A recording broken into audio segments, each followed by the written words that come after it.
কোরআনে কারীমের 114টি সূরার মধ্য থেকে আয়াতনের দিক থেকে সবচেয়ে যে ছোট সূরা 3টি রয়েছে কোরআনের ভেতরে, তার মধ্য থেকে একটি সূরা সূরাতুল আসর ইতিপূর্বে তেলাওয়াত করেছি।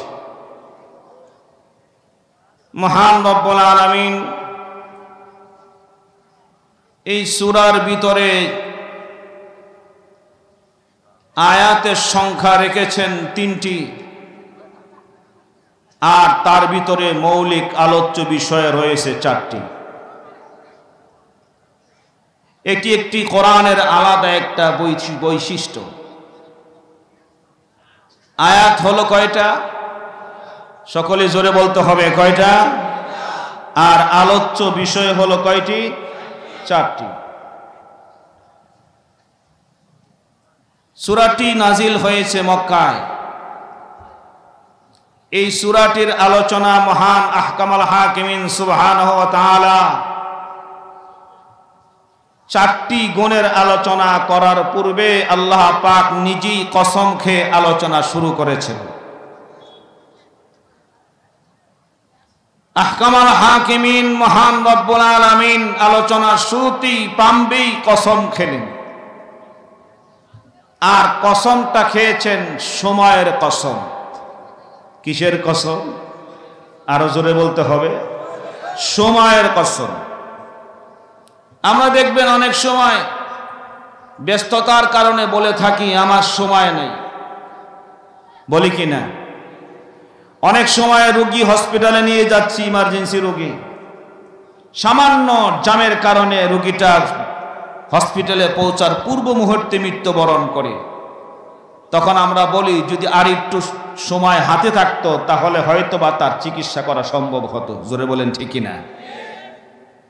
তাহলে বোঝা গেল সময়টা বড় ক্রাইসিস, সময়টা বড় দামি সম্পদ। সময়টা কি বড় দামি সম্পদ। আল্লাহ রাব্বুল আলামিন আলোচনা শুরুতেই ওয়াল আসর, সময়ের কসম খেয়ে আলোচনা শুরু করেছেন। প্রশ্ন আসবে, কেন আল্লাহ পাক সর্বপ্রথম আলোচনার শুরুতেই কসম খেলেন সময়ের? আল্লাহর কসম খাওয়ার প্রয়োজন কি? মানুষ দুনিয়ার জমিনে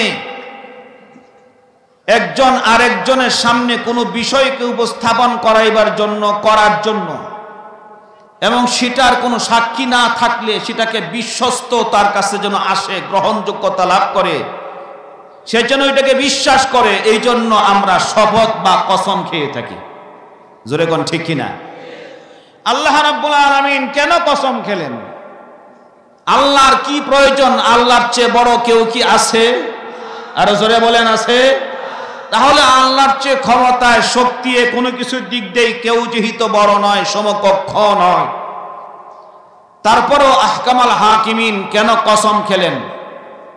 মানুষের কসম খাওয়ার উদ্দেশ্য আর আল্লাহ পাকের কসম খাওয়ার উদ্দেশ্য এক নয়। আল্লাহর উদ্দেশ্য কসম খাওয়া আর মানুষের উদ্দেশ্য কসম খাওয়া যেহেতু এক না, বুঝতে হবে কেন এক না। মানুষ কসম খায় এটাকে তাকে বিশ্বাস করাবার জন্য, আর আল্লাহ তাআলা কসম খান এই কাজের গুরুত্ব বুঝাইবার জন্য। সুবহানাল্লাহ। মানুষ কসম খায় কেন? বিশ্বস্ত লাভ করার জন্য। জোরে কোন ঠিক কিনা? মানুষ কসম খায় কেন? বিশ্বস্ত লাভ করার জন্য, বিশ্বাস লাভ করার জন্য। কিন্তু আল্লাহ রাব্বুল আলামিন কসম খান বিশ্বাস করাবার জন্য না। কারণ আমার আল্লাহর কোনো কথার মধ্যে কোনো সন্দেহ তো দূরের কথা, বেজাল তো দূরের কথা, সন্দেহ করলেই তার ঈমান থাকবে না। জোরে কোন ঠিক কিনা? এই জন্য আল্লাহ কোরআনের শুরুতেই প্রথমেই বলেছেন, কি বলেছেন? বিসমিল্লাহির রহমানির রহিম,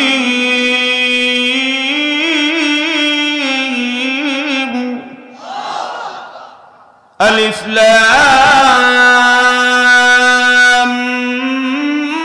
মিম।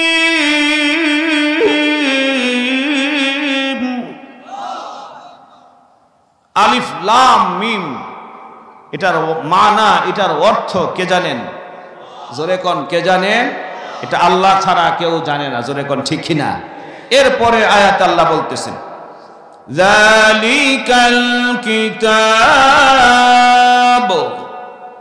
লা রাইবা ফীহি হুদাল লিল মুত্তাকিন।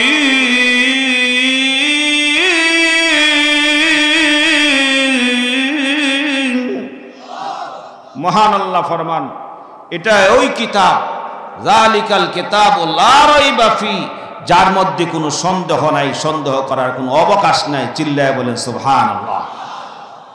আহকামুল হাকিমিন তার কোরআনের শুরুতেই প্রথম চ্যালেঞ্জ দিলেন এবং সাবধান করে দিলেন, 100% গ্যারান্টি দিয়ে বললেন, এটা এমন এক আসমানী কিতাব, যে কিতাবের ভিতরে কোনো সন্দেহ তো থাকবে দূরের কথা, সন্দেহের রেশ মাত্রাও নাই। আর এইটা দিয়ে আল্লাহ তাআলা কোরআনের আলোচনা শুরু করেছেন। প্রমাণ হয়ে গেল আল্লাহর কোনো কথায় সন্দেহ করা যাবে, আর জোরে বলেন যাবে। সুতরাং আল্লাহ রাব্বুল আলামিন আলোচনা শুরুতেই কসম খাওয়ার উদ্দেশ্য হলো বিশ্বস্ত অর্জন করা নয়। কারণ কোরআনে কারীমের প্রত্যেকটি কথার অনুকরণ অনুসরণ কারা করবে? ইমানদার না বেঈমান? ইমানদার। অতএব ইমানদার তো আল্লাহকে বিশ্বাস করেই, কি বলেন না? এমন হবে যে ইমান কিছু বিশ্বাস করলেই ইমান হয়, আর কিছু ছেড়ে দিলেও সমস্যা নাই, এমন কি সুযোগ আছে? জোরে বলেন, সুযোগ আছে না।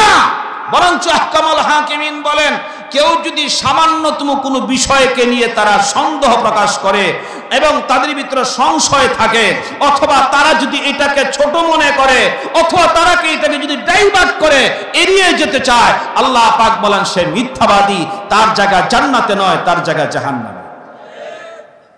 ইন্নাল্লাযীনা কাযযাবু বিআয়াতিনা ওয়াস্তাকবারু আনহা। সুতরাং আল্লাহ রাব্বুল আলামিনের কসম খাওয়ার উদ্দেশ্য ভিন্ন। কি উদ্দেশ্য? উদ্দেশ্য হলো পরবর্তী যে আলোচনাটা আল্লাহ করতে চাচ্ছেন, ওই আলোচনাটার প্রতি যেন মানুষের মনোনিবেশ করে, মানুষের মনোযোগ আকর্ষণ করার জন্য। এবং মনোযোগ আকর্ষণ করলে মানুষ যখন হৃদয়ঙ্গন করবে, মানুষ যখন মন থেকে এটাকে গ্রহণ করবে, তার জন্য সেটা গ্রহণ করে তার উপরে চলা তার জন্য সহজ। জোরে বলেন ঠিক কিনা? এই জন্য আল্লাহ রাব্বুল আলামিন আলোচনা শুরুতেই বললেন ওয়াল আসর, সময়ের কসম। এরপর আল্লাহ তাআলা কসম খেয়ে যেই বিষয়টা বলতেছেন আমাদেরকে উদ্দেশ্য করে। কাদেরকে? মানুষকে উদ্দেশ্য করে। জোরে বলেন কাদেরকে? মানুষকে উদ্দেশ্য করে। সৃষ্টির সারা জীব আশরাফুল মাখলুককে আল্লাহ উদ্দেশ্য করে বলছেন, ইন্নাল ইনসানা লাফি খুসর, নিশ্চয়ই মানুষ ক্ষতির মধ্যে।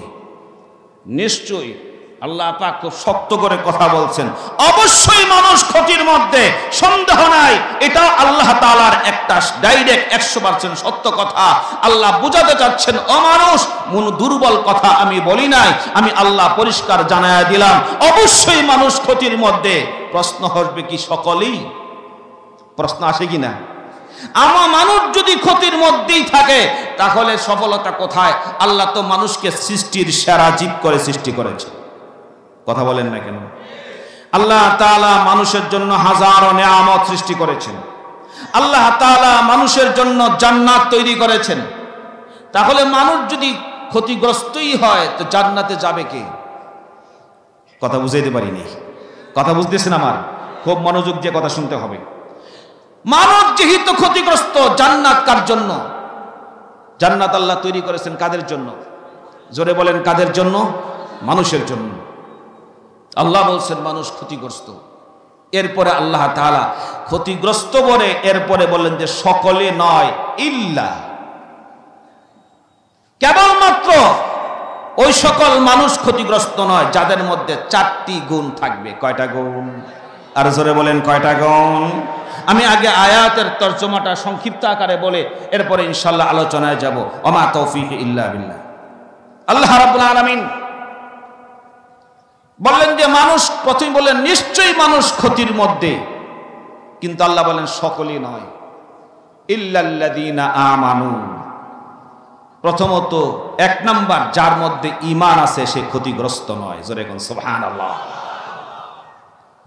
তাহলে এই পর্যন্ত আল্লাহ আলোচনা করলেন মানুষ নিশ্চয়ই ক্ষতির মধ্যে, সময়ের কসম মানুষ অবশ্যই ক্ষতির মধ্যে। আল্লাহ বলেন কিন্তু কারা না, যাদের মধ্যে ঈমান আছে তারা ব্যতীত। জোরে কোন সুবহানাল্লাহ। তাহলে আমরা এখন এখানে বসছি যারা, তারা কি ঈমানদার না বেঈমান? আমরা কি প্রকৃত ঈমানদার না বেজাল ঈমানদার?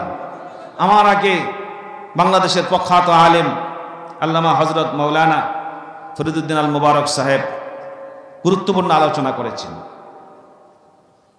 আমি তারপরে বসছি, আর আপনারা যে বসে আছেন এটার দ্বারা বোঝা যাচ্ছে যে আপনারা সকলকেই আপনারা মূল্যায়ন করেন, যেই হোক না কেন সকলেই তো ওই একই কোরআনের কথা বলবে। জোরে কোন ঠিক কিনা? এটা আপনারা প্রমাণ করেছেন। মুহতারাম হাজিরিন, আল্লাহ রাব্বুল আলামিন ঈমানদারকে বলেছেন যারা ঈমান এনেছে তারা ক্ষতির মধ্যে নয়। তবে শুধু ঈমানদার হলে হবে না, ইল্লাল্লাযীনা আমানু ওয়া আমিলুস, এবং নেক আমল যারা করে, ওয়া আমিলুস সালিহাত, যারা কি আমল করে?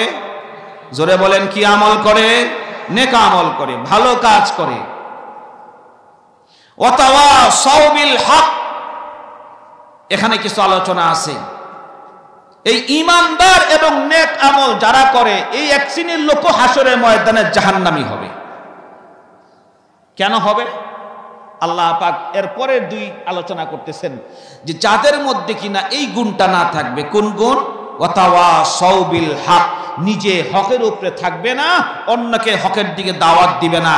এটার থেকে যদি বিরত থাকে আর নেক আমল নিজে করতে থাকে ঈমানের সাথে, ওই লোক হাসরের ময়দানে পার পাবে না।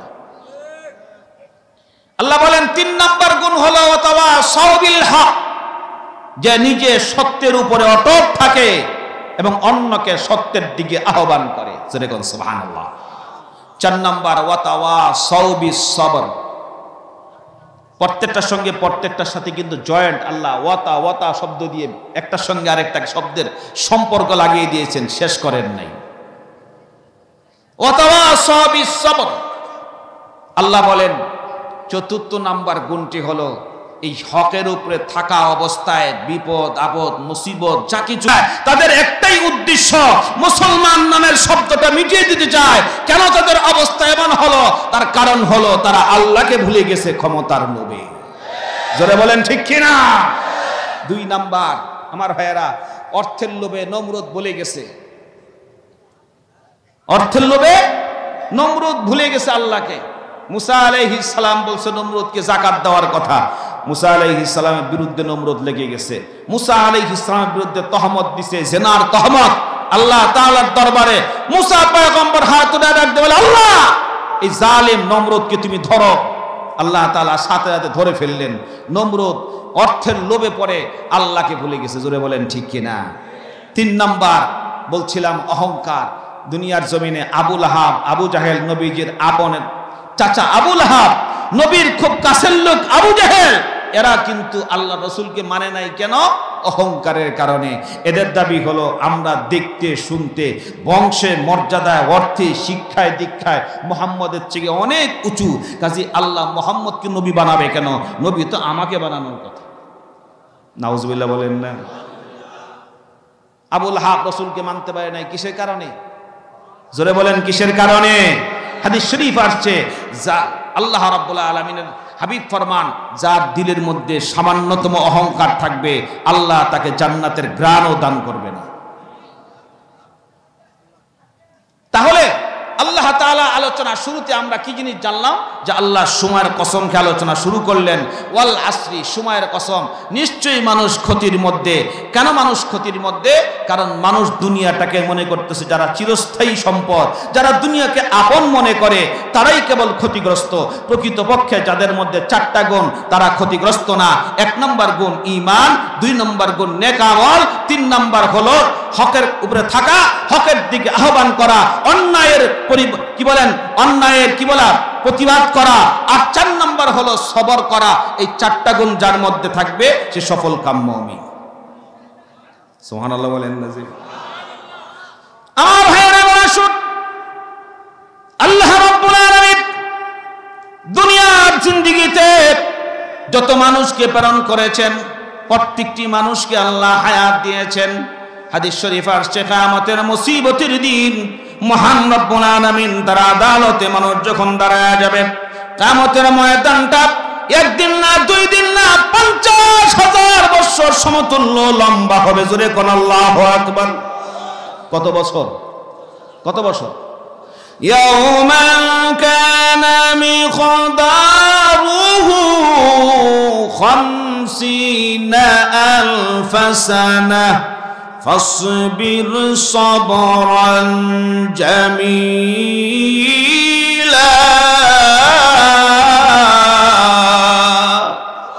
মহান রব্বুল আলামিন ফরমান কিয়ামতের ময়দান 50,000 বছর সমতুল্য লম্বা হবে। আর ওই কিয়ামতের ময়দানে আল্লাহ রাসূল ফরমান প্রত্যেকটি মানুষকে 5টা প্রশ্ন করা হবে। কয়টা? 5টা। যতক্ষণ ওই 5 প্রশ্নের জবাব দিতে না পারবে জমিন থেকে কদম উঠাইবার ক্ষমতা থাকবে না। 5 প্রশ্নের মধ্যে একটি প্রশ্ন হবে, বান্দা জবাব দাও তোমার জীবনটা তুমি কোন রাস্তায় ব্যয় করেছো। তাহলে ওখানেও দেখা যায় মানুষের প্রত্যেকের হায়াতের হিসাব নেওয়া হবে। জোরে বলেন ঠিক কিনা? ওখানেও কিসের হিসাব হবে? হায়াতের হিসাব হবে। সুতরাং এই জন্য আল্লাহ রাব্বুল আলামিন কসমকে আলোচনা শুরু করলেন যে প্রত্যেকটি মানুষকে আমি দুনিয়ার জমিনে পুঁজি দিছি জান্নাত অর্জন করার জন্য। আল্লাহর দরবারে বলতে পারবেন যে আয় আল্লাহ তুমি আমাকে কোনো সম্পদ দাও নাই যে আমি জান্নাত অর্জন করব। আল্লাহ বলবেন তোমাকে আমি হায়াত নামের পুঁজি দান করেছি। বেলাল যদি জান্নাত অর্জন করতে পারে তুমি কেন পারবে না? জোরে কোন ঠিক কিনা? হযরত বেলাল গরিব ছিল না ধনী ছিল? জোরে বলেন। এবার আসুন এই আয়াত, এই সূরাটা আলোচনা শুরু করার আগে আমি তার শানে নুজুল বরাত বলতে চাইছিলাম। এখন আমি শানে নুজুলটা আপনাদেরকে শোনাই। শানে নুজুল শোনার পরেই মূল আলোচনা ইনশাআল্লাহ আমরা মূল বিষয়গুলো আলোচনা করব। আসুন শানে নুজুলটা কি। রাসূল করিম সাল্লাল্লাহু আলাইহি ওয়াসাল্লামের সাহাবী হযরত আবু বকর সিদ্দিক আকবর রাদিয়াল্লাহু আনহু, জলিল কদর সাহাবী, জান্নাতের সার্টিফিকেট যারা পেয়েছেন তার মধ্যে প্রথম সার্টিফিকেট যাকে দেওয়া হয়েছে তিনি হলেন হযরতে, জোরে বলেন, হযরতে আবু বকর। হযরত আবু বকরকে প্রথম জান্নাতের সুসংবাদ দান করা হয়েছে। জোরে কোন সুবহানাল্লাহ। আল্লাহর হাবিব সাল্লাল্লাহু আলাইহি ওয়াসাল্লাম বলতেন, সাহাবীরা রে তোমরা যে জান্নাতি লোক দেখতে চাও তাহলে আবু বকরের দিকে তাকাও। সুবহানাল্লাহ। তোমরা যে জান্নাতি লোক দেখতে চাও কার দিকে তাকাও? জোরে বলেন, কার দিকে তাকাও? আল্লাহর হাবিব সাল্লাল্লাহু আলাইহি ওয়াসাল্লাম বিশ্বনবী হযরত আবু বকরকে যখন কালিমার দাওয়াত দিলেন, হযরত আবু বকর সিদ্দিক আকবর রাদিয়াল্লাহু আনহু বিশ্বনবীকে প্রশ্ন করলেন, ইয়া রাসূলুল্লাহ, ইয়া হাবিবাল্লাহ, ওগো পয়গম্বর বলুন আমি যে আপনাকে নবী মেনে নিব এমন কি মুজিজা আপনি দেখাইছেন বা দেখাবেন? কিসের ভিত্তিতে, কিসের দলিলে আপনাকে আমি নবী মানব? আল্লাহর নবী ডাক দিয়ে বললেন, আবু বকর আমার কাছ থেকে কোনো দলিল পাওয়ার প্রয়োজন নাই। আবু বকর দলিল যদি চাইতে চাও তাহলে তো দলিল তো তোমার কাছেই রয়ে গেছে। হযরত আবু বকর বলেন, ইয়া রাসূলুল্লাহ, ইয়া হাবিবাল্লাহ, ওগো নবীজি আমার কাছে কিভাবে দলিল আসলো? আল্লাহর নবী বলেন, আবু বকর তুমি বাণিজ্য করার জন্য সিরিয়ার উদ্দেশ্যে যখন রওনা হয়েছিলে প্রতিমধ্যে তাঁবুতে ঘুমন্ত অবস্থায় স্বপ্ন দেখেছিলে আকাশের 14 তারিখের পূর্ণিমার চাঁদ হঠাৎ করে জমিনে পড়ে টুকরা টুকরা হয়ে বিভিন্ন গোত্রের ঘরের মধ্যে ঢুকে গেছে টুকরাগুলা। কিছুক্ষণ পর আবার তুমি আকাশের দিকে তাকাইছো, আকাশের দিকে তাকায় দেখো আবার পূর্ণিমার 14 তারিখের চাঁদ দেখা যায়। সুবহানাল্লাহ। পড়ে কিছুক্ষণ পর আবার পূর্ণিমার চাঁদ জমিনের মধ্যে পড়তে শুরু করেছে, কিন্তু ওই সময় চাঁদটা জমিনে সরাসরি পরে টুকরা টুকরা হয় নাই। ওই চাঁদটা সরাসরি এসে তুমি আবু বকরের ঘরের মধ্যে ঢুকে পড়ছে। হযরত আবু বকর বলেন, ইয়া রাসূলুল্লাহ, হ্যাঁ আমি স্বপ্ন দেখেছি। জোরে কোন সুবহানাল্লাহ। হযরত আবু বকর বলেন, ইয়া রাসূলুল্লাহ, ইয়া হাবিবাল্লাহ, ওগো আল্লাহর পয়গম্বর এই স্বপ্নের কথা তো আমি আমার বাড়িতে কাউকে বলি নাই, আমার মাকেও বলি নাই, আমার ভাই বোন কাউকে বলি নাই, আমার গোষ্ঠীর লোক কাউকে বলি নাই, আপনার কাছেও কোনোদিন বর্ণনা করি নাই, আপনি কেমন করে বলতে পারলেন? আল্লাহ নবী বলেন, আবু বকর যেভাবে বলেছি বলো তোমার কথা সত্য কিনা। আবু বকর বলেন সত্য ইয়া রাসূলুল্লাহ, আপনার কথা সত্য পয়গম্বর, কোনো সন্দেহ নাই। ওগো আল্লাহর নবী, আমি স্বপ্নে দেখেছি এরকম চাঁদ সম্পূর্ণটা আমার ঘরে ঢুকে পড়েছে। আল্লাহ রাসূল বলেন আবু বকর স্বপ্নের ব্যাখ্যা কি তুমি জানো? সুবহানাল্লাহ। ও আবু বকর স্বপ্নের ব্যাখ্যা কি তুমি জানো? হযরত আবু বকর বলেন ইয়া রাসূলুল্লাহ, না আমার তো জানা নাই। আল্লাহর হাবিব ডাক দিয়ে বলেন আবু বকর, স্বপ্নের ভিতরে তুমি যে পূর্ণিমার 14 তারিখের চাঁদ দেখেছো, আবু বকর এটা চাঁদ নয়, এটা হলো বিশ্বনবী। জোরে কোন সুবহানাল্লাহ। বিশ্বনবীর নবুয়তের চাঁদ, এটা আফতাবে নবুয়তের চাঁদ দেখেছো। হে আবু বকর, এরপরে চাঁদ খন্ড খন্ড হয়ে বিভিন্ন গোত্রের ভিতরে যে সমস্ত চাঁদের অংশগুলা ঢুকে গেছে, আবু বকর তুমি সুসংবাদ নিয়ে যাও। ভবিষ্যৎবাণী রবি জানায় দিতেছেন আবু বকরকে, আবু বকর যতগুলি ঘরের ভিতরে এই চাঁদের অংশগুলো ঢুকেছে, আল্লাহর কসম প্রত্যেকটি ঘর থেকে আল্লাহ তাআলা এক একজন করে হলো ইমানদার তৈরি করে দিবে। আমার হ্যাঁ, আল্লাহ নবী দেখে বললেন আবু বকর, দ্বিতীয়বার যখন চাঁদ জমিনের দিকে খসে আসতেছিল, পড়ে যাচ্ছিল, পড়তেছিল, আর জমিনের মধ্যে না পড়ে সরাসরি তোমার ঘরের মধ্যে ঢুকে গেছে পুরা চাঁদটা, এটার তর্জমা জানো নাকি? না না। আল্লাহ নবী ডেকে বললেন আবু বকর, এর ব্যাখ্যা হলো মহান রব্বুল আলামিন নানুরি হ্যায় নানারি, আমল দিয়া তোমার জীবনকে সুন্দর করে বানাও। আমলের দ্বারাই, নেক আমলের দ্বারা একটি মানুষ তার জীবনকে এত সুন্দর বানাইতে পারে যে তার আমলের দ্বারা আল্লাহ তাআলার জান্নাতের মেহমান সে হয়ে যেতে পারে, চিরস্থায়ী বাড়ি জান্নাতের মালিক হয়ে যাবে তার দুনিয়ার আমলের দ্বারা। আবার মানুষ তার বদ আমলের দ্বারা এত নিকৃষ্ট হইতে পারে যে তার জাহান্নাম তার বাড়ির ঠিকানা হয়ে যাবে। এই জন্য যে এই হায়াতের সময়টা, এটা পুঁজিটা বড় দামি পুঁজি। এক মুফাসসির লেখেন যে আমার এটা বুঝে আসে নাই যে আসলে হায়াত কি দামি জিনিস, কেমন জিনিস। উনি বলেন যে এটা বোঝার জন্য বরফের দিকে তাকাও। কোন বরফওয়ালা যে বরফ বিক্রি করে, এখন তো আর বরফ বিক্রি করতে হয় না, এখন তো প্রত্যেকের ঘরে ঘরে বরফের মেশিন আছে। কথা কয় না? আমরা এক সময় ছোট থাকতে, আমি পুরান টাউনের ছাত্র, আমি পুরান টাউনে আমার জন্ম, আমি পুরান টাউনে জন্ম বড়, এখনো পুরান টাউনের খেদমতে আছি। তো ওখানে আমরা ছোট থাকতে আমার মা যখন চৈত্র মাসে রোজা আসতো বলতো যে যাও কিছু বরফ কিনে নিয়ে আসো ঠান্ডা শরবত খাওয়ার জন্য। তো আমরা যাইতাম, রাস্তায় যা 4 আনা দিয়া 10 পয়সা দিয়ে বরফ কিনতাম, 10 পয়সা। এখন তো 10 পয়সা বাজারে আছে, কি চেয়ারম্যান সব বাজারে পাওয়া যায় 10 পয়সা, 10 পয়সা নাই।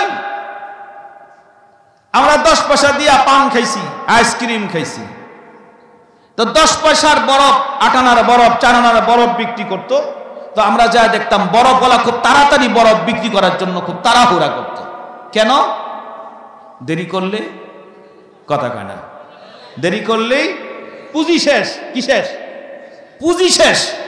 সুতরাং যত দ্রুত বিক্রি করা যায়, যেমন বরফ এটা কারোর জন্য অপেক্ষা করে না, মালিকের জন্য অপেক্ষা করে না, ক্রেতার জন্য অপেক্ষা করে না, সময় আসার জন্য অপেক্ষা করে না, গাড়ির জন্য অপেক্ষা করে না, কারোর জন্য যেরকম অপেক্ষা করে না, নিজ গতিতে যেরকম গলতে গলতে নিঃশেষ হয়ে যেতে থাকে, ঠিক তেমনি করে মানুষের হায়াতের জিন্দেগি এটা চাই সে কাজে লাগা, চাই সে না কাজে লাগা, চাই সে ভালো কাজ করুক, চাই সে মন্দ কাজ করুক, যেভাবেই করুক না কেন, ঘুমাইলেও কাটবে, হাঁটলেও কাটবে, গান গাইলেও কাটবে, খারাপ কাজ করলেও কাটবে, কোরআন তেলাওয়াত করলেও কাটবে, নামাজ পড়লেও কাটবে, চিল্লাই গেলেও কাটবে, আর খেতে খামারে কাজ করলেও হায়াত কেটেই যাবে। জোরে বলেন ঠিক কিনা? আল্লাহ রাব্বুল আলামিন এই জন্য ওয়াল আসর, সময়ের কসম খেলেন। সময়ের কসম খেয়ে আলোচনা শুরু করলেন। নিশ্চয়ই মানুষ ক্ষতির মধ্যে, নিশ্চয়ই মানুষ ক্ষতির মধ্যে। কেন আল্লাহ এই কথা বললেন?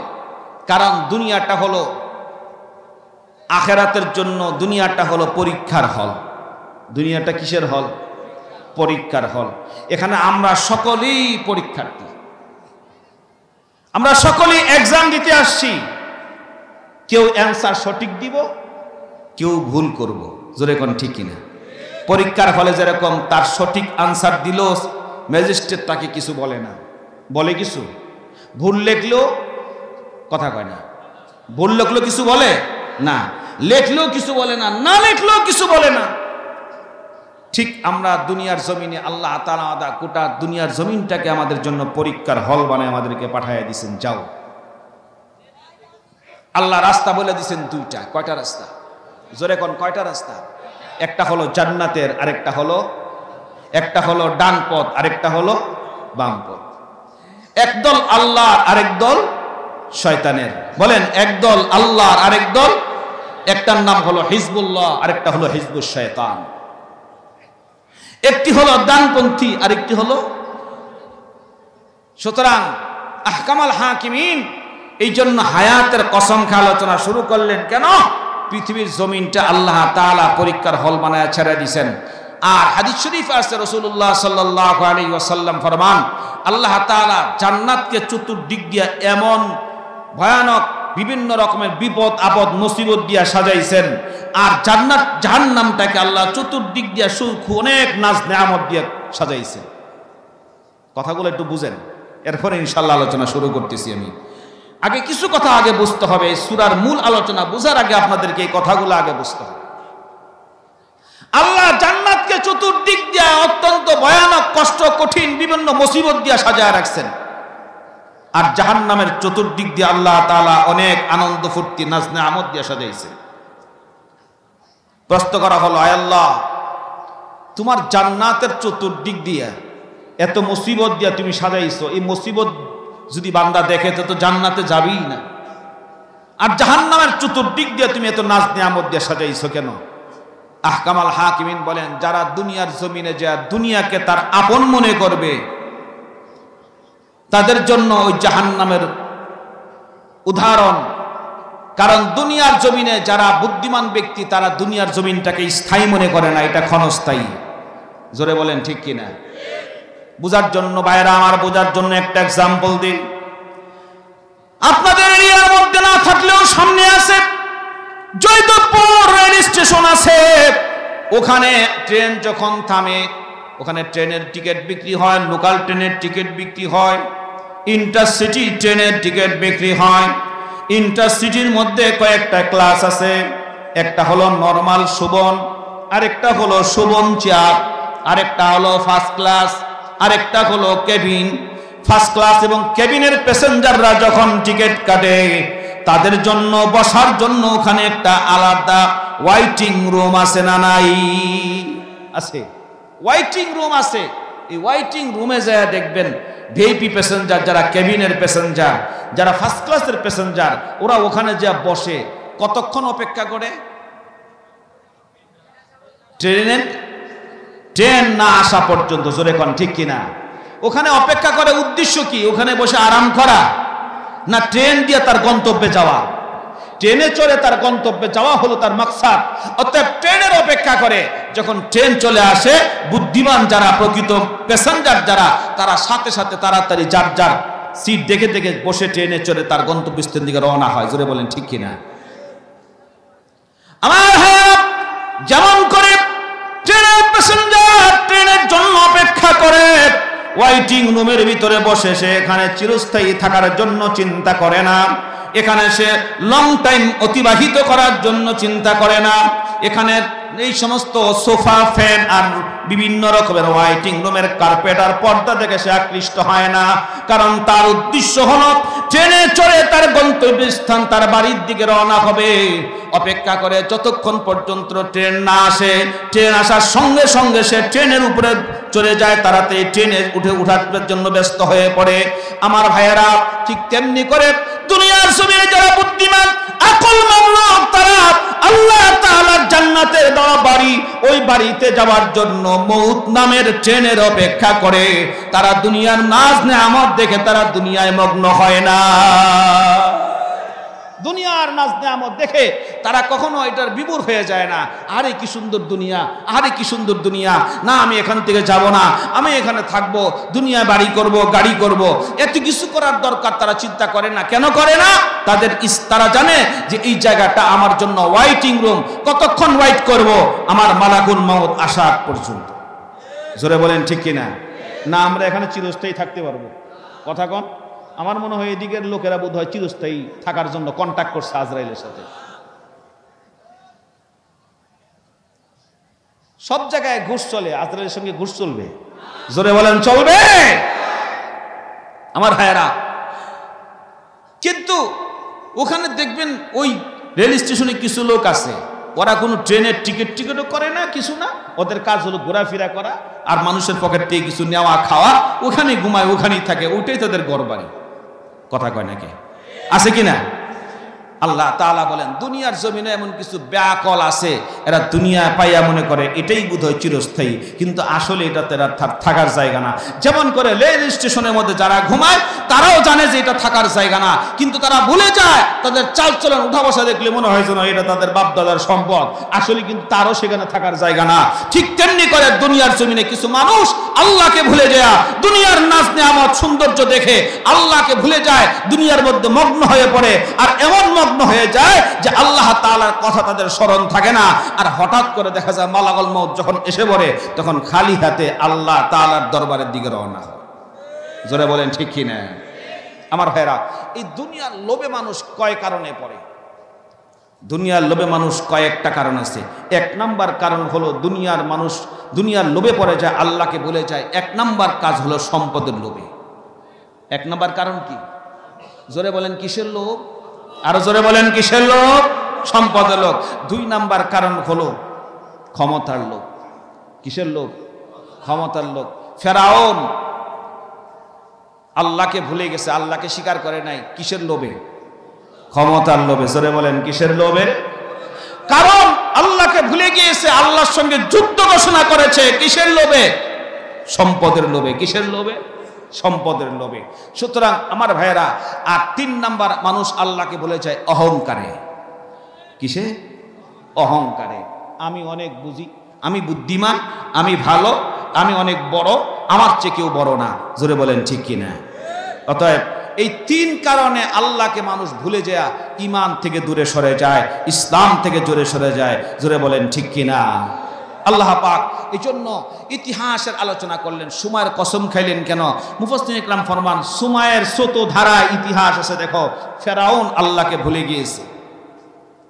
ফেরাউনও জানতো আল্লাহ যে সত্য। কি বলেন, জানতো কিনা? ফেরাউন জানতো আল্লাহ সত্য। ফেরাউন যখন খোদাই দাবি করেছে, ফেরাউনের কাছে জনগণ একবার চলে গেল, যায় বলল, ফেরাউন তুমি তো আমাদের খোদা দাবি করেছো, তুমি তো আমাদের রব, তাহলে আমাদের বৃষ্টি নেই, আমাদের বৃষ্টির ব্যবস্থা করো। এবার ফেরাউন বন মুসিবতে পড়ে গেছে, কি জবাব দিবে? ফেরাউন জনগণদেরকে কি সান্ত্বনা দিয়ে বলবে? তার মন্ত্রীর সঙ্গে পরামর্শে বসলো। মন্ত্রী হামান বলে দিল, বলে দেন ওদেরকে পরে আসতে।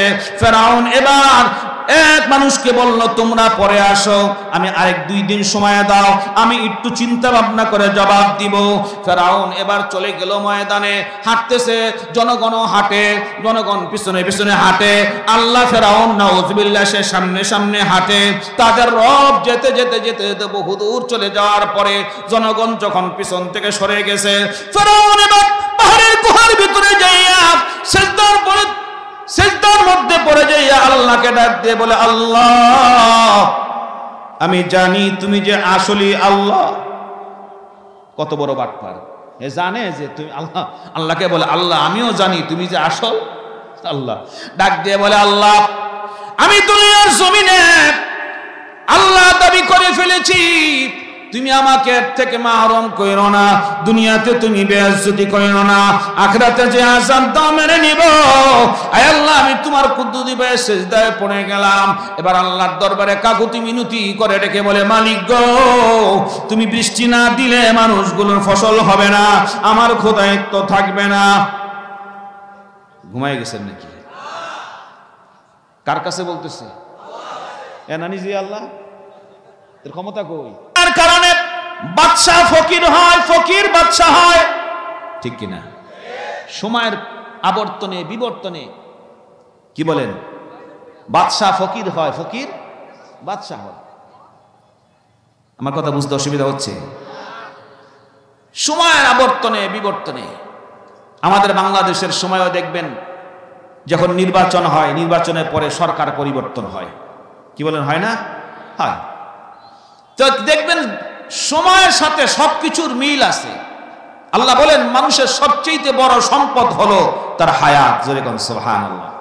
সবচেয়ে বড় সম্পদ কি? আরো জোরে বলেন কি? হায়াত।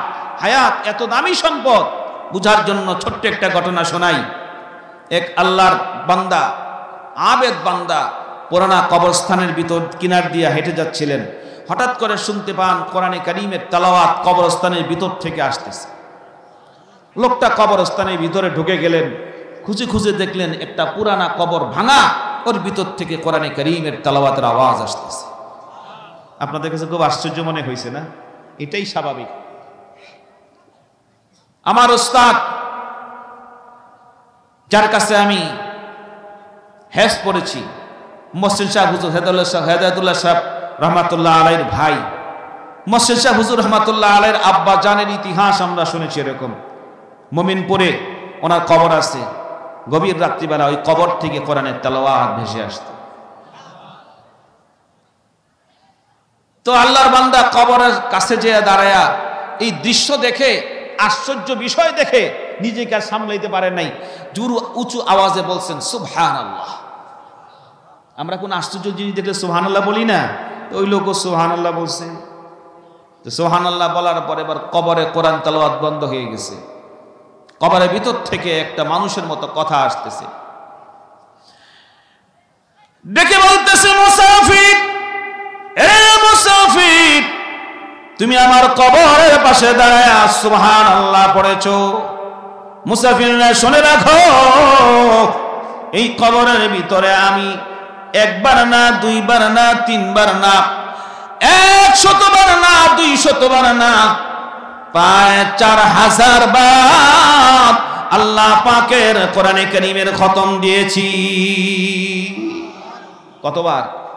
4000 বার কোরআনে কারীমের খতম করেছি। এ মুসাফির, আজকে তোমার আগমনের কারণে আমি তোমার দরবারে একটা দরখাস্ত করব। মুসাফির রে, তুমি আমার কবরের পাশে দাঁড়ায়া যে সুবহানাল্লাহ পড়েছো, আমি তোমার কাছে দরখাস্ত করব, আমার 4000 কোরআনে কারীমের খতম তোমাকে দিয়ে দিলাম। মেহেরবানি করে আমার কবরের পাশে দাঁড়ায় যে সুবহানাল্লাহ পড়েছো, ওই সুবহানাল্লাহর সওয়াব আমাকে দিয়ে দাও।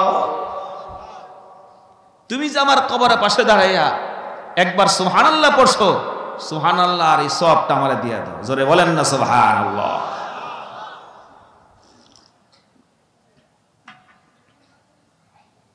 আশ্চর্য বিষয়। এবার মুসাফির বলতেছে, ব্যাপারটা বুঝলাম না, তুমি তো 4000 বার কোরআন পড়ছো, এক একটা হরফের সর্বনিম্ন হলো 10টা নেকি হয়, কি বলেন, ঠিক কিনা? কোরআনে কারীমের একটা হরফ তেলাওয়াত করলে কয়টা নেকি? আর জোরে বলেন কয়টা? আলিফ একটা হরফ। জোরে কোন সুবহানাল্লাহ। রাসূল বলেন আলিফ লাম মিম, আমি রাসূল বলছি এই সবটা এক হরফ না, প্রত্যেকটি একটা করে হরফ, এবং আলিফ লাম মিম কেউ যদি বলে তার আমল নামায় 30টা নেকি লিখে দেওয়া হয়। মুসাফির বলতেছে, তো কোরআনে কারীমের খতমের সওয়াব তো অনেক বেশি, তুমি একটা সুবহানাল্লাহ নেওয়ার জন্য আমার পিছনে লাগলা কেন? কবরের লোকটা দেখতে বলে, মুসাফির, তুমি কি জানো না পয়গম্বরের হাদিস, ইযা মাতাল ইনসানু ইনকাতা আমালা ইল্লা মিন সালাসা, সাদকায়ে জারিয়া আও ইলমিন নাফিইন ইয়ানতাফিউ বিহি আও ওয়ালাদিন সালিহিন ইয়াদউ লাহু। ও মুসাফির, তুমি কি জানো না প্রত্যেকটি মানুষের হায়াতের জিন্দেগি, পৃথিবীর জমিনে যে মাত্র নাকি তার মৃত্যু হয়ে যায়, হায়াত শেষ হয়ে যায়, তার সকল আমলের দরজা মহান আল্লাহ বন্ধ করে দেয়। সব আমলের দরজা বন্ধ হয়ে যায়, আর আমারও ঠিক তেমন করে সব আমলের দরজা বন্ধ হয়ে গেছে, কিন্তু তুমি যে আমার কবরের পাশে দাঁড়ায়া সুবহানাল্লাহ একবার পড়ছো, দুনিয়ার হায়াত থাকার কারণে তোমার আমল নামায় 10 নেকি উঠাইয়া দেওয়া হয়েছে, আর আমি কবরে থাকার কারণে 4000 বার কোরআন পড়ার পরেও একটা সওয়াব আমার আমল নামায় উঠে না। কথা বুঝাইতে পারিনি আপনাদেরকে?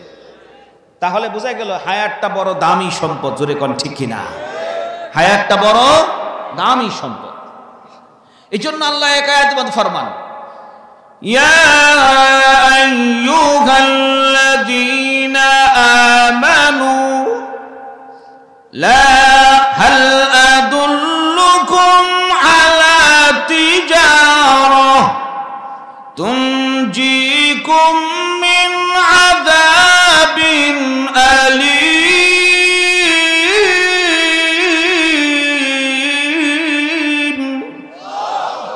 মহান আল্লাহ ফরমান, ও ঈমানদাররা, আমি তোমাদের কি একটা ব্যবসার কথা বলে দিব না?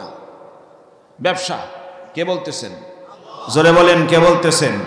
আল্লাহ বলতেছেন, ইয়া আইয়ুহাল্লাযীনা আমানু হাল আদুল্লুকুম আলা তিজারা, ও ঈমানদারগণ, তোমাদেরকে আমি একটা ব্যবসার কথা জানিয়ে দিলাম, যে ব্যবসা করলে পরে তোমরা আল্লাহর আযাব জাহান্নাম থেকে রক্ষা পাবে। আর আসতে বলেন সুবহানাল্লাহ। আমার ভাইরা, তাহলে বোঝা গেল মানুষের হায়াতটা বড় দামি সম্পদ। এই হায়াত এমন এক সম্পদ, এটাকে আপনি কোথাও আটকায় রাখতে পারবেন না। আটকে রাখা যাবে? আপনি যদি ঘুমায়া থাকেন তাহলে হায়াত যাবে কিনা? কথা বলেন, যাবে কিনা? আপনি যদি বলেন যে আমি জঙ্গলে যা বসে থাকবো, খাওয়া দাওয়া কিছুই করবো না, হায়াত যাবে কিনা? রাতের পরে দিন আসবে কিনা? দিনের পরে রাত আসবে কিনা? প্রত্যেকটি দিন আসে আর বলে আমি তোমার জন্য নতুন দিন। জোরে বলেন ঠিক কিনা? প্রত্যেকটি শুক্রবার আসবে বটে, কিন্তু ওই শুক্রবারটা আগের শুক্রবার না, যেটা আসবে সেটা নতুন আসবে। জোরে বলেন ঠিক কিনা? অতএব আল্লাহ তাআলা এই জন্য সময়ের কসম খেলেন, কারণ সময় দিয়েই মানুষের সবকিছু। সময়ের দ্বারাই একটি মানুষ তার সময়কে কাজে লাগাইয়া এত দামি হতে পারে, যার মর্যাদা আল্লাহ ফেরেশতার উপরে তাকে বাড়াইয়া দেয়। আবার একটি মানুষ এই সময়কে অসৎ ব্যবহার করে তার জিন্দেগিতে এত নিচে নামাতে পারে যে 4-5 জানুয়ারির চর তার জীবন নিকৃষ্ট হয়ে যায় এবং তার জন্য জাহান্নাম ওয়াজিব হয়ে যায়। সুতরাং হায়াতটা হলো বড় দামি সম্পদ। এই জন্য আল্লাহ বলেন, আমি হায়াতের কসম খেয়েছি, সময়ের কসম। 1 নাম্বার। নাম্বার 2, সময়ের কসম বলতে কি বোঝানো হয়েছে? যেহেতু আসর শব্দ বলা হয়েছে, মুফাসসিরিন ইকরাম ফরমান যে আসর বলতে বোঝানো, কেউ কেউ বলেছেন ওয়াল আসরি বলতে আল্লাহ বুঝাতে চেয়েছেন দুপুরে যখন সূর্য পশ্চিম দিকে হেলে যায় তখন থেকে নিয়ে সূর্য অস্ত পর্যন্ত আসর বোঝায়। আর কেউ কোন মুফাসসিরিন ইকরাম উল্লেখ করেছেন না, হযরতে কাতাদা রাদিয়াল্লাহু আনহু ফরমান যে আসর বলতে বোঝায় দিনের শেষ ঘন্টাটাকে। কোন ঘন্টা? শেষ ঘন্টা, অর্থাৎ আসরের পর থেকে মাগরিবে আগ পর্যন্ত যে শেষ একটা ঘন্টা থাকে, এই ঘন্টাকে কি বোঝায়? জোরে বলেন, কি বোঝায়? আসর। এই সময়টাকে আসর বোঝায়। কেন আসর বোঝায়? এর কয়েকটা কারণ আছে। 1 নাম্বার কারণ হলো এই আসরের সাথে, এই সময়ের সাথে সকল মানুষের একটা খুব গভীর এবং নিবিড় সম্পর্ক আছে। সেটা কি? আহকামাল হাকিমিন কোরআনের মধ্যে বলেছেন, আসমান জমিন আমি আল্লাহ সৃষ্টি করেছি 6 দিনে। কয় দিনে? 6 দিনে।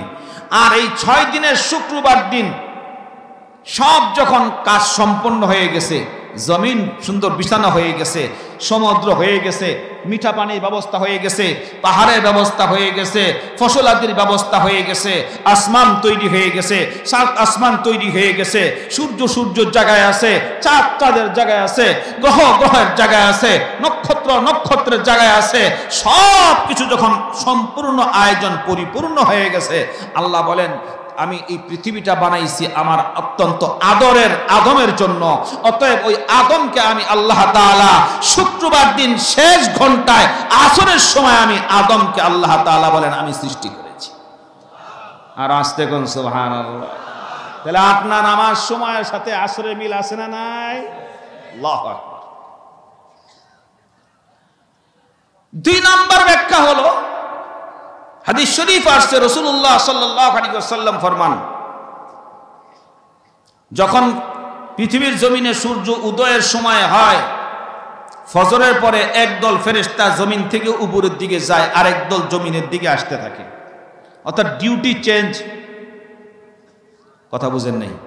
মিল ফ্যাক্টরি এলাকার মধ্যে ডিউটি চেঞ্জ হয় না? চেঞ্জ হয়। তো একদল ফেরেশতা দুনিয়ার দিকে আসে, আরেক দল ফেরেশতা দুনিয়ার ডিউটি শেষ করে আল্লাহর দরবারের দিকে যেতে থাকে। তখন এক দল আরেক দলের সঙ্গে দেখা হয়। কি হয়? দেখা হয়। এবং এই দল যখন ওখানে যায় আর আরেক দল আসে, যেই দল আসে জমিনে আইসা দেখে কিছু লোক আল্লাহর বান্দা ফজরের নামাজের পরে যায় নামাজে বসে কিছু আমল করে, ওজিফা করে। কথা কয় না? করে কিনা? ইশরাকের নামাজ আছে কিনা? 3 তাসবিহ আছে কিনা? সূরা ইয়াসিনের আমল আছে কিনা? সূরা হাশরের 3 আয়াতের আমল আছে কিনা? এগুলো কিছু আমল আছে যেগুলো ফজরের নামাজের পরে করা হয়। তো ওই একদল ফেরেশতা যারা দুনিয়াতে আসে আইসা দেখে যে একদল লোক বসে আমলগুলো করতেছে, আর এই আমল চলা অবস্থায় একদল কিন্তু আবার দুনিয়ার থেকে আকাশের দিকে চলে যায়। তখন এই দল যা সাক্ষী দেয়, আয় আল্লাহ, দেখলাম যে চেয়ারম্যান বাড়ির মসজিদের মধ্যে এই নামের লোকগুলা বসে এই আমল করতেছে। আল্লাহর কাছে বান্দার পক্ষ থেকে আমলের সাক্ষী দেয় ফেরেশতারা। আল্লাহ বলেন, ঠিক আছে, যাও, তাদেরকে মাফ করে দিলাম এবং তার আমল নামার মধ্যে সওয়াব উঠাইয়া দাও। আবার এই দল ফেরেশতা যখন মাগরিবের সময় হয়, তখন এই দুনিয়াতে যারা আসছিল এরা আবার উপরে যায়, আর এক দল মাগরিবের সময় নাজিল হয়। কথা বুঝাইতে পারছি না? সুতরাং এই সময়টায় দুই দল ফেরেশতা যারা নাকি ওই সময় কিছু আমল করে, এদের আমলের সাক্ষী দুই দল ফেরেশতা হয়ে যায়। কয় দল ফেরেশতা হয়? দুই দল ফেরেশতা হয়। কাজে এই সময়টা বড় গুরুত্বপূর্ণ সময়। আল্লাহ পাক বলেন, এই জন্য আমি ওয়াল আসরি দিয়া, মুফাসসিরিন ইকরাম বলেন যে এই জন্য আল্লাহ আসরের কসম খেয়ে আলোচনা শুরু করেছে। 3 নাম্বার আরেকটা ব্যাখ্যা, তা হলো আসরের সময়টা সব নামাজের চেয়ে কম সময়। কি কথা বুঝতেছেন? সকল নামাজের যে ওয়াক্ত আছে সেই ওয়াক্তের মধ্যে আসরের ওয়াক্তটা হলো সবচেয়ে কম সময়। ওয়াল আসরি দিয়ে আল্লাহ বুঝাইতে চেয়েছেন, মুফাসসিরিন ইকরাম কেউ বলেছেন যে আল্লাহ বুঝাতে চান তোমার 70-80 বছরের হায়াত খুব অল্প টাইম, আখিরাতের তুলনায় খুব অল্প টাইম।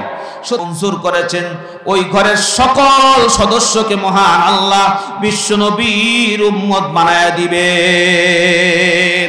ও বকর, এটা হলো তোমার ঘর, তোমার ঘরের ভিতরে প্রত্যেকটি সদস্য আমি নবীর হাতে কালমা পড়ে মুসলমান হয়ে যাবে। আমার ভাইয়েরা, হযরত আবু বকর সিদ্দিক রাদিয়াল্লাহু তাআলা সঙ্গে সঙ্গে বিশ্বনবীর হস্ত মোবারক ধরে চুম্বন করতে লাগলেন আর বললেন, ইয়া রাসূলুল্লাহ, আর দেরি নয় নবী গো, আর দেরি নয়, এই মুহূর্তে আমাকে কালিমা পড়ায় মুসলমান বানায় দেন। সুবহানাল্লাহ। মকবুল তো হ্যায়, সাজ হ্যায়, কাবিল তো বহুত হ্যায়, মকবুল তো হ্যায়, সাজ হ্যায়, কাবিল তো বহুত হ্যায়, আয়না के मानिंदे तो नहीं दिल तो बहुत है, आईना के मानिंदे तो नहीं दिल तो बहुत है, एक चश्मे ज़दन गाफिल आज़ा शाहनाबाशी, एक चश्मे ज़दन गाफिल आज़ा शाहनाबाशी, शायद की निगाहे कुनदा गाहनाबाशी, शायद की निगाहे कुनदा गाहनाबाशी। আল্লাহ হযরত আবু বকরকে কবুল করেছেন, অতএব হযরত আবু বকর কালমা পড়ে মুসলমান হয়ে গেছে। মুসলমান হওয়ার পরে হযরত আবু বকর রাদিয়াল্লাহু তাআলা আনহুর জীবনী পড়লে দেখা যায় যেদিন তিনি কালমা পড়ে মুসলমান হন, তারিখের কিতাবে আসছে ওই সময়ও হযরত আবু বকর মক্কার মধ্যে এত বড় ধনী ছিল যে 40,000 দিরহামের মালিক তখন হযরত আবু বকর। কত হাজার? 40,000 দিরহামের মালিক হযরত আবু বকর। তো হযরত আবু বকর রাদিয়াল্লাহু তাআলা আনহু ইসলাম কবুল করার পরে মালকে 2 হাতে খরচ করতেছেন। জোরে এখন সুবহানাল্লাহ। মালকে কয় হাতে খরচ করতেছেন? 2 হাতে খরচ করছেন। কেন? ইসলামের জন্য। ব্যবসাটা কার সাথে হইতেছে? জোরে এখন কার সাথে? ইন্নাল্লাহা আশতারা أنفسهم وأموالهم بأن لهم الجنة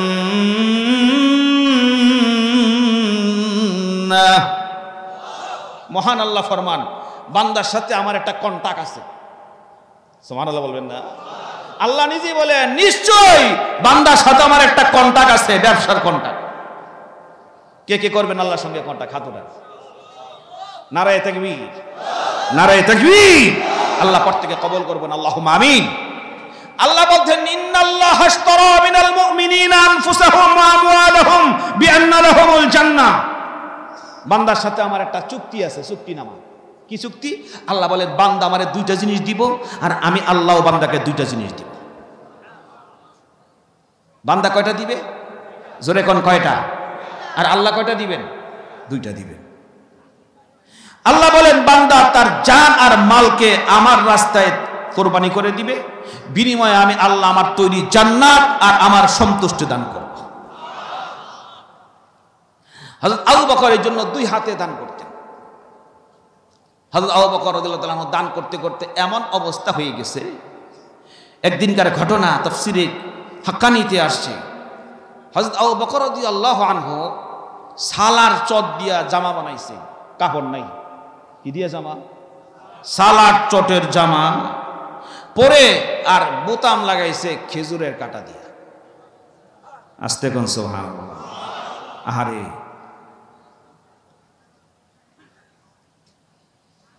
হযরত আবু বকর রাদিয়াল্লাহু আনহু এত দামি সাহাবী ইসলাম যেদিন কবুল করে তখনও 40,000 দিরহামের মালিক হযরত আবু বকর এবার মনের সন্দেহ যে আমি পরকালে আমার অবস্থাটা কি হবে আমার সবকিছুই তো আমি আল্লাহর জন্য কোরবানি করলাম এবার কাঁদতে কাঁদতে আল্লাহর নবীর দরবারে হাজির বিশ্বনবী তাকায় দেখেন আবু বকর কাঁদে আর হাবিব রাহমাতুল লিল আলামিন বিশ্বনবী আবু বকরের দিকে তাকায় বলেন ও আবু বকর কোন জিনিস তোমাকে কাঁদায় হযরত আবু বকর বলেন ইয়া রাসূলুল্লাহ ইয়া হাবিবাল্লাহ ওগো নবীজি আমি বহুদিন পর্যন্ত আপনার হাতে কালেমা পড়ে মুসলমান হয়েছি আমার জান আমার মাল আমি আল্লাহর রাস্তায় কোরবান করে দিয়েছি ওগো নবীজি কোনো আফসোস নাই ব্যথা নাই কিন্তু আমার মনে আসছে একটা প্রশ্ন জাগলো আমি জানতে চাই পয়গম্বর আপনি কি আমাকে সংবাদ দিতে পারবেন আমি আবু বকর পরকালে কিয়ামতের ময়দানে সফল কাম হব না ক্ষতিগ্রস্ত হব সুবহানাল্লাহ আমি পরকাল সম্পর্কে জানতে চাই পরকাল আমি কি সফল কাম না ক্ষতিগ্রস্ত আল্লাহ রাসূল সাল্লাল্লাহু আলাইহি ওয়াসাল্লাম এই কথা শোনার পর রাসূল বলেন এই খবরটা তো আমি এই মুহূর্তে বলতে পারতেছি না নবীজির চুপচাপ বসে আছেন নবীজিরও চিন্তিত এমন প্রশ্ন তো কখনো আবু বকর আমার কাছে করে না আপনাদের অসুবিধা হইতেছে আমার ভাইয়েরা হযরত আবু বকর রাদিয়াল্লাহু তাআলা আনহু নবীকে এমন প্রশ্ন করলেন হুজুর সাল্লাল্লাহু আলাইহি ওয়াসাল্লাম চিন্তিত হয়ে গেলেন কিছুক্ষণ হুজুর সাল্লাল্লাহু আলাইহি ওয়াসাল্লাম চুপচাপ এই মুহূর্তে মহান আল্লাহ তাআলা জিবরাইলকে ডাকলেন জিবরাইল আর দেরি করো না আমার সংবাদটা নিয়ে নবীর কাছে পৌঁছায় দাও হযরত জিবরাইল বিশ্বনবীর দরবারে এসে সালাম দিয়ে বলেন ইয়া রাসূলুল্লাহ ইয়া হাবিবাল্লাহ ওগো আল্লাহর নবী সুসংবাদ গ্রহণ করুন আবু বকরকে কান্না বন্ধ করতে বলুন আর জানায় দেন মহান আল্লাহ তাআলা আবু বকরের উপরে সন্তুষ্ট হয়ে রহমতি বরকতি সালাম মহান আল্লাহ তাআলা আমার কাছে দিয়া পাঠিয়ে দিয়েছে হযরত আবু বকর রাদিয়াল্লাহু তাআলা আনহুকে কান্না বন্ধ করতে বলুন হুজুর সাল্লাল্লাহু আলাইহি ওয়াসাল্লাম ডাক দিয়া বলেন এ আবু বকর কাঁদবেন না চোখের পানি মুছে ফেলুন মহান রব্বুল আলামিন আপনাকে রহমতি বরকতি সালাম জানাইছেন খুশি না বেজার আর জোরে খান যেখানে আল্লাহ স্বয়ং হযরত আবু বকরকে সালাম জানাইছেন বুঝা গেল এই আবু বকর সাধারণ পারছেন না বিশেষ পারছেন আল্লাহু আকবার এবার হযরত আবু বকরকে হযরত জিবরাইল প্রশ্ন করে নবীর মাধ্যমে, ওগো নবীজি আপনার সাথীকে প্রশ্ন করুন, আল্লাহ জানতে চেয়েছেন আবু বকরের কোনো সম্পদ নাই, বাড়িতে খাবার, শরীরে কাপড় নাই, এই মিসকিন আর গরিবী অবস্থায় হযরত আবু বকরের মনের খবর আল্লাহ জানতে চেয়েছেন।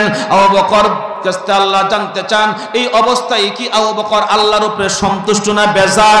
আল্লাহ নবী বললেন, আবু বকর আপনার শরীরে কাপড় নাই, ঘরে খাবার নাই, পেটেও খাবার নাই, আপনি নিঃস্ব হয়ে গেছেন, আল্লাহর দ্বীনের জন্য সব কিছু খরচ করে দিয়েছেন, মহান আল্লাহ জানতে চান আপনি আল্লাহর উপরে খুশি না বেজার? হযরত আবু বকর কান্দে আর বলে, ইয়া রাসূলুল্লাহ, ইয়া হাবিবাল্লাহ, গো নবীজি আমি আল্লাহর উপরে এত খুশি, আল্লাহ যদি আমার কিয়ামত পর্যন্ত দেয় তাহলে আল্লাহ তাআলার শুকর আদায় করে শেষ করতে পারবো না। আমার ভাইরা, ওই অবস্থায় যখন কাফেররা গালি দিছে আর ওই অবস্থা আবু বকরের মনে যখন কষ্ট লাগছে, মুফাসসিরিন ইকরাম লেখেন, কেউ কেউ বলেন মহান আল্লাহ তাআলা সূরা আসর নাজিল করে জানায়া দিলেন, ওগো নবীজির আপনার সাথী আবু বকরকে জানায়া দেন বেঈমান কাফেরদের কথায় আল্লাহর কোনো আসে যায় না, বরঞ্চ আল্লাহ তাআলা বেঈমান কাফেরদের গালির জবাব দিয়া দিলেন আবু বকরের পক্ষে হইয়া। আল্লাহ জানায়া দিলেন ওরাই ধ্বংসপ্রাপ্ত, ওরাই ক্ষতিগ্রস্ত, আবু জাহেল আবু লাহাবের গোষ্ঠীরা ক্ষতিগ্রস্ত, বেঈমান কাফের নাস্তিকেরা ক্ষতিগ্রস্ত, দুনিয়াও ক্ষতিগ্রস্ত, আখিরাতেও ক্ষতিগ্রস্ত, আবু বকরের মতো সকলেই সফল কাম হয়ে গেছে। আমার ভাইয়েরা, আল্লাহ রাব্বুল আলামিন আয়াত নাজিল করে জানায়া দিলেন ওয়াল আসরি। এবার আসুন এই আয়াতের কিছু আলোচনা আর একটু করি চারটা গুণের সম্পর্কে। আল্লাহ রাব্বুল আলামিন এই আয়াতের ভিতরে বলছেন ঈমানদারের মূল্য বেশি, ঈমানদারের দাম কত বেশি। হাদিস শরীফ রাসূলুল্লাহ সাল্লাল্লাহু আলাইহি ওয়াসাল্লাম ফরমান, যে ব্যক্তির অন্তরে যারা পরিমাণ ঈমান থাকবে ওই লোকটাকেও মহান আল্লাহ এমন একটা জান্নাত দিবেন যে জান্নাতটা হবে পৃথিবীর সমান 10টা দুনিয়ার সমান। যে ব্যক্তির অন্তরে কি থাকবে? যারা পরিমাণ ঈমানও থাকবে। এবার ঈমানের দাম কত বেশি? আল্লাহু আকবার। হুজুর সাল্লাল্লাহু আলাইহি ওয়াসাল্লাম আল্লাহর কাছে দোয়া করেন, আয় আল্লাহ আমার একটা উম্মতকে তুমি জাহান্নামে দিও না, আয় আল্লাহ আমার একটা উম্মতকে জাহান্নামে দিও না। এখানে প্রশ্ন আসতে পারে, হুজুর উম্মত বলতে কাদের কি বোঝায়?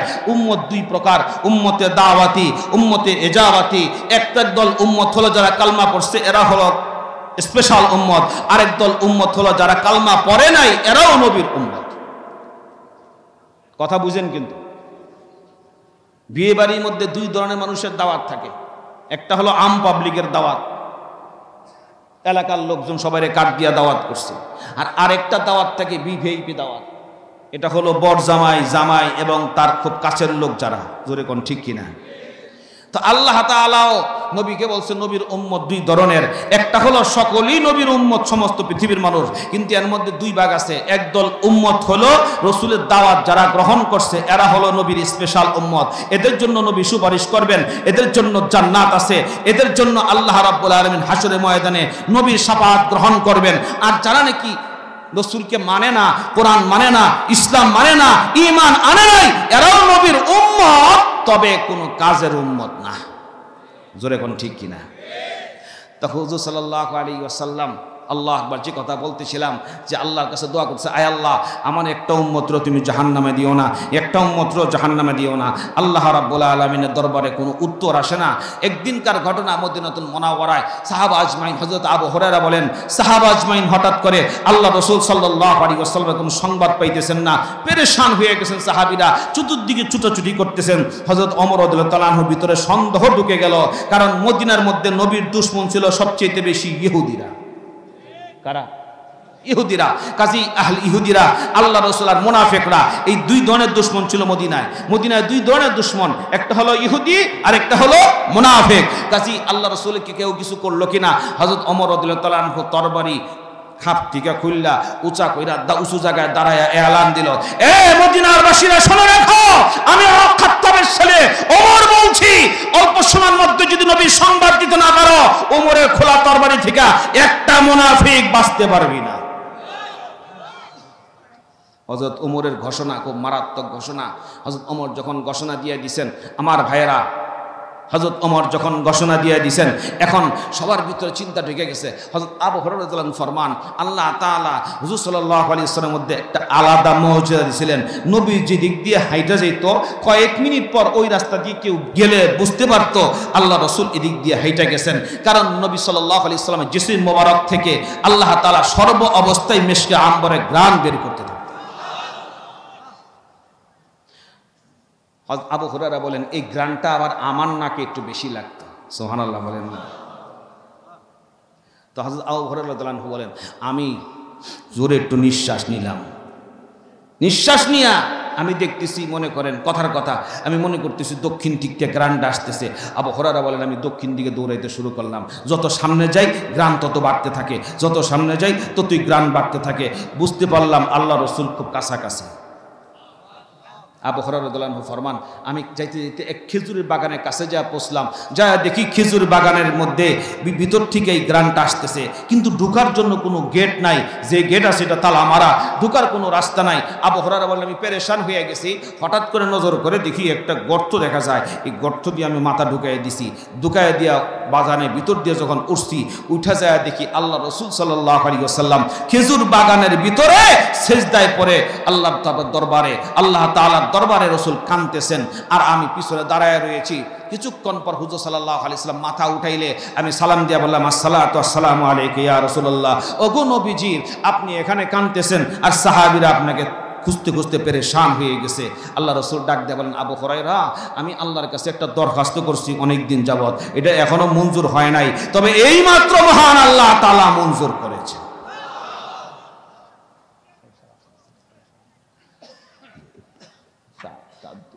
এটা ফালাই দেন। তো আল্লাহ রাসূল বলেন, আবু হুরায়রা, এত কান্নাকাটির পরে মহান আল্লাহ আজকে আমার দরখাস্তটা মঞ্জুর করেছেন, তবে বিনা শর্তে না, একটা শর্ত জুড়ে দিয়েছেন। একটা কি জুড়ে দিয়েছেন? শর্ত জুড়ে দিয়েছেন। বিনা শর্তে আল্লাহ দরখাস্ত মঞ্জুর করে নাই। হযরত আবু হুরায়রা বলে, হুজুর, কোন শর্তের বিনিময়ে মহান আল্লাহ আপনার দরখাস্ত মঞ্জুর করেছে? আল্লাহর পয়গম্বর ডাক দিয়ে বলে, আবু হুরায়রা, আল্লাহ তাআলা আমাকে জানায় দিয়েছেন যে ব্যক্তি নাকি বলবে লা ইলাহা ইল্লাল্লাহ। আবু হুরায়রা শুনে রাখো, আল্লাহ ঘোষণা দিয়েছেন, আল্লাহ বলেন ওই ব্যক্তির জন্য জান্নাত ওয়াজিব হয়ে যাবে। যে ব্যক্তি নাকি বলবে লা ইলাহা ইল্লাল্লাহ, মান ক্বালা লা ইলাহা ইল্লাল্লাহ ফাদখালাল জান্নাহ। আবু হুরায়রা, এই দাওয়াতটা তুমি সাহাবীদেরকে শোনায় দাও, এই এলানটা তুমি সাহাবীদেরকে শোনায় দাও। এখন হযরত আবু হুরায়রা বের হয়ে গেছে।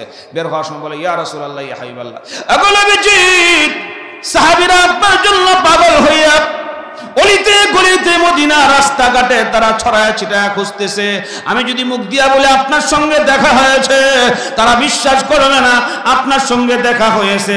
আপনি একটা আলামত দিয়া দেন। আল্লাহর হাবিব সাল্লাল্লাহু আলাইহি ওয়াসাল্লাম জুতা মোবারক খুলে দিলে হযরত আবু হুরায়রা জুতা নিয়ে পয়গম্বরের বাগানের ভিতর থেকে বের হয়ে আসে। বের হয়ে যখন আসলেন, সর্বপ্রথম রাস্তার মধ্যে হযরত ওমরকে পাইলেন। ওমরের দিকে তাকায় সালাত দিয়ে হযরত আবু বকর বলেন, ওমর, আর চিল্লাচিল্লি করতে হবে না, পেরেশান হতে হবে না, পয়গম্বরের সন্ধান পাওয়া গিয়েছে। কোথায় সংবাদ পাওয়া গিয়েছে? এবার হযরত আবু হুরায়রা বলে, ওমর, পরে বলবো, এই দেখো নবীজির জুতা মোবারক, আমার সঙ্গে নবীর দেখা হয়েছে, সন্দেহ নাই। আল্লাহ রাসূল বলেছে জানায় দিতে, তোমরা পড়ে নাও। তোমরা শুনে রাখো, আল্লাহর নবী সুসংবাদ দিয়েছেন, মান ক্বালা লা ইলাহা ইল্লাল্লাহ ফাদখালাল জান্নাহ। যে ব্যক্তি নাকি লা ইলাহা ইল্লাল্লাহ পড়বে, তার জন্য জান্নাতের দ্বার খুলে দেওয়া হবে। ও আবু হুরায়রা যখন এই কথা বলছে, ওমর শুনে একটু হতভম্ব হয়ে গেছে। আরে মজার খবর, খুব মজার একটা টিপস, যে লা ইলাহা ইল্লাল্লাহ পড়বো আর জান্নাতের মেহমান হয়ে যাবো। কি কারণ? ওয়াজটা সহজ না। এর ওয়াজ শুনে যদি কেউ এখন বলে মাহফিল দুটো দৌড় না, এর দিন ভরে একটা ওয়াজ কইছে সিরাজি সাহেব, খুব মজার ওয়াজ, কইতে হুজুর লম্বা লম্বা ওয়াজ করে, কি সুন্দর ওয়াজ, আমি লা ইলাহা ইল্লাল্লাহ পড়বো আর জান্নাতে ঢুকবো। না, ওয়াজ এখানেও শেষ না, এখানে হাদিস শেষ হয় নাই। এই কথা বলার পরে ওমর রাদিয়াল্লাহু তাআলা আনহু চিন্তা করলেন ঘটনাটা কি। মাওনার লোকরা তো দেখা যায় যদি লা ইলাহা ইল্লাল্লাহ শুনে আর জান্নাতে যাওয়া যায় পড়লে এই হাদিস শুনে, তাহলে তো নামাজ একটাও এক ওয়াক্ত তো পড়তো না, মসজিদে একটা রাখতো না। কি বলেন ঠিক কিনা? আরে কি মজার ওয়াজ। তো হযরত ওমর রাদিয়াল্লাহু তাআলা আনহু শুইনা চিন্তা ভাবনা করে হঠাৎ করে এমন জোরে একটা চর মারছে হযরত আবু হুরায়রা। চরটা ওমরের চর খায়া ফলডি খায়া মাটির মধ্যে পড়ে গেছে। কার চর? কথা কয় না। যে ওমরের শয়তান দেখলে ওই রাস্তাতে শয়তানও আসতো না, মারাত্মক ওমর। মদিনার মাটিতে হযরত ওমর নামাজ পড়তেছেন, নফল নামাজে দাঁড়াইছে। এমনি এক সাহাবী দৌড়া বলে, হে ওমর আমিরুল মুমিনিন, খবর রাখো না। বলে কি? মদিনার দিকে ঘূর্ণিঝড় আসতেছে। হযরত ওমর সঙ্গে সঙ্গে নামাজ তাড়াতাড়ি শেষ করে বের হইয়া লাঠি দিয়া ঘূর্ণিঝড়ের দিকে তাকায় বলে, এই ঘূর্ণিঝড়, আমি বিশ্বনবীর সাহাবী ওমর বলছি, আল্লাহর বান্দা, তুমি যদি আল্লাহর হুকুমে এসে থাকো, আমি বলছি তুমি আল্লাহর হুকুমেই চলে যাও। কিতাবে আসছে হযরত ওমর এক কদম সামনের দিকে আগায়, ঘূর্ণিঝড় এক কদম পিছে যায়, আর আস্তে কোন আল্লাহু আকবার।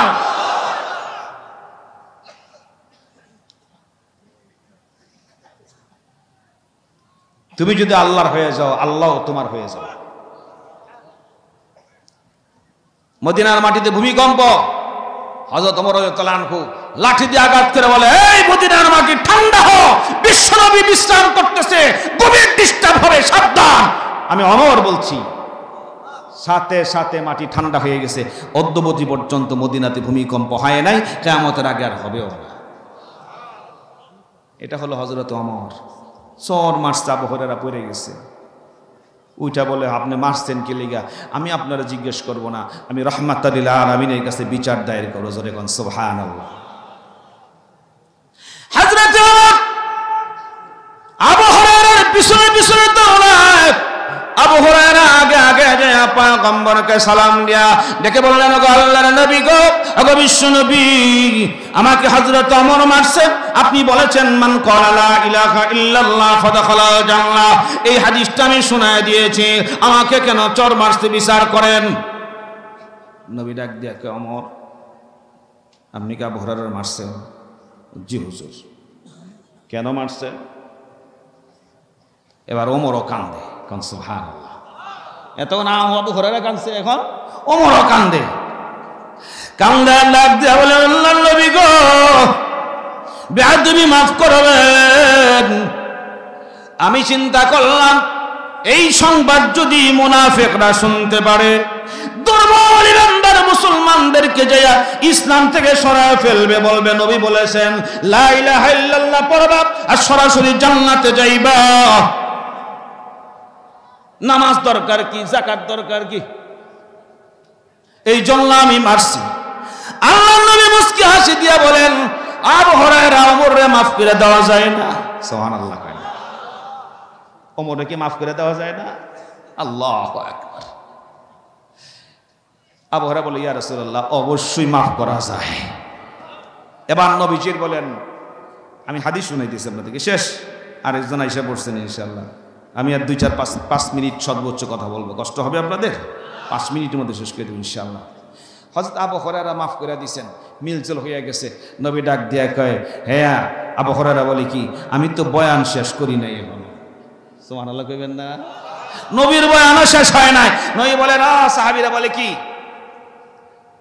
জান্নাতে যাওয়ার জন্য চাবি হলো লা ইলাহা ইল্লাল্লাহ মিফতাহুল জান্নাহ, কালিমা হলো জান্নাতের চাবি। জোরে কোন সুবহানাল্লাহ। নবী উদাহরণ বোঝায়, এই চাবির মধ্যে দাঁত আছে না? সাহাবীরা বলে, ইয়া রাসূলুল্লাহ, হ্যাঁ আছে।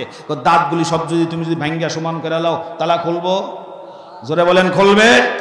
নবী ডাকে বলে, ও আবু হুরায়রা, ও ওমর, শুনে রাখো, ঠিক তেমনি করে জাল চাবি ঠিকই লা ইলাহা ইল্লাল্লাহ, এটা হলো জান্নাতের চাবি, এটা ঠিক আছে, কিন্তু এটা খোলার জন্য যেরকম দাঁত আছে, দাঁত ছাড়া যেরকম তালা কোনো চাবি কাম করে না, ঠিক তেমনি করে ও আবু হুরায়রা, যে ব্যক্তি নাকি ইসলামের প্রত্যেকটি বিধান আমার আল্লাহ তাআলার পক্ষ থেকে নাজিলকৃত কোরআন আর আমার নবীর সুন্নাহর উপরে যারা পূর্ণ আমল করবে তাদের কালিমা হবে দাঁতওয়ালা কালিমা, অর্থাৎ চাবি হবে দাঁতওয়ালা। আর শুধু নামাজ বাদ দিয়ে কালিমা পড়লে দাঁত ছাড়া চাবি দিয়ে যেরকম তালা খোলা যাবে না, ঠিক লা ইলাহা ইল্লাল্লাহ পরে যারা বসে আছে জান্নাতে যাওয়ার জন্য এরাও জান্নাতে যেতে পারবে। আমার ভাইরা, তাহলে বুঝা গেল কালিমার দাম আছে না নাই? আর জোরে বলা আছে কি না নাই? আমার ভাইরা, আলোচনা শেষ দিকে এবার আল্লাহ রাব্বুল আলামিন বলেন মান কায়াতনা ইল্লাল্লাযিনা আমানু, এক নাম্বার হলো যাদের ঈমান থাকবে। ঈমান কাজের মতো হবে, ঈমান হলে সাহাবীদের মতো ঈমান হবে। কাজের মতো, আর জোরে বলেন কাজের মতো, সাহাবীদের ঈমানের মতো ঈমান হইতে হবে। দুই নাম্বার হলো ওয়ামিলুস সালিহাত। ওয়ামিলুস সালিহাতের ব্যাখ্যা হলো মুফাসসিরিন کرام লেখেন কোরআনে কারীমের ভিতরে মহান আল্লাহ জি 500 বিধান দিয়েছেন। বিশ্বনবীর সুন্নতের হাদিস প্রায় রয়েছে 10 লক্ষের মতো। এই কোরআন আর সুন্নাহ অনুযায়ী জিন্দেগি যাপন করার নাম হলো ওয়ামিলুস সালিহাত, এটার নাম হলো নেক আমল। তাহলে বোঝা গেছে কোরআনও মানা লাগবো, হাদিসও মানা লাগবো। জোরে কোন ঠিক কিনা? এই কোরআন হাদিসের পূর্ণ আমল করলে হবে। ওয়া আমিলুস, ওই খালি আপনি নারায়ে তাকবীর ফল লেগা মাদ্রাসার মধ্যে 50,000 টাকা দিয়ে গেছেন গা, আর হুজুর ওয়াজ করছে, হ্যাঁ ভাই অমুক নারায়ে তাকবীর আল্লাহ তো জান্নাতে পাঠায় দাও। আমি চিন্তা করছি, মনে মনে চিন্তা করছে 50,000 দিছে, জান্নাত বোধহয় কিনা হয়ে গেছে। কি বলেন, এমনটি নাকি? না। সুতরাং 2 নাম্বার হলো নেক আমল করতে হবে। 3 নাম্বার ওয়াতাওয়া সাবিল হক, সৎ কাজের আদেশ করতে হবে, সৎ কাজের আদেশ করতে হবে, অসৎ কাজের নিষেধ করতে হবে, নিজেও হকের উপরে থাকতে হবে। জোরে বলেন ঠিক কি না? আর 4 নাম্বার হলো যখন আপনি হকের উপরে থাকবেন তখন দেখবেন আপনার বউ আপনারা গেলে এবারে দাঁড়িয়ে রাখছো গিয়ে। জোরে কোন ঠিক কি না? পাগলা মোল্লার ওয়াজ শুনতে আইছো, সিরাজি ওয়াজ করছে দাঁড়িয়ে হাল লেগা, যাও সিরাজুল লগে যাও, আমার ক্যাবিনেটটা ফেরত দাও। কথা কয় না ঠিক কিনা? আমার ভাইরা, যদি কোন সিরাজি সব অস্করা বুঝাই দিছে আজকে সুদ খাওয়া যাইব না, ঘুষ খাওয়া যাইব না, জুয়া ব্যবসা করা যাইব না, হারাম ব্যবসা করা যাইব না, পর্দা থাকতেই ও তোমার রাস্তা তুমি ধরো, আমার রাস্তা আমি ধরলাম। 10 লাখ টাকা বিনামা হয়েছিল, 2 লাখ উসুল করছো, 8 লাখ নগদ দিয়া লাও। কথা কয় না? ধরে কোন ঠিক কিনা? তা আমার ভাইয়েরা, এই জন্য যখন আপনি হকের উপরে থাকবেন তখন আপনার কাছের লোকেরাও 2-1টা গালি দিবে। জোরে বলেন ঠিক কিনা? আর ওই সময় আপনার কি করতে হবে? সবর করতে হবে। জোরে বলেন কি করতে হবে? আর জোরে বলেন কি করতে হবে? সবর করতে হবে। মুহতারাম হাজিরিন, আলোচনা আর লম্বা করব না, এরপর লম্বা করে ফেলেছি। আমার ভাইয়েরা, তাহলে এই 4টা গুণ আমরা ইনশাআল্লাহ, এই 4 গুণের ওয়াজ বারিন পর্যন্ত নিতে রাজি কে কে আছে? হাত উঠায় দেখাই। আল্লাহ প্রত্যেককে কবুল করুন, আল্লাহুম্মা আমিন। মুহতারাম হাজিরিন, এবার হাত দুটো একটু উঁচা করেন তো, একটু লাড়া দেন তো, আর একটু জোরে। मेरा दिल तड़प रहा है, मेरा जल रहा सीना, ये दवा वही मिलेगी।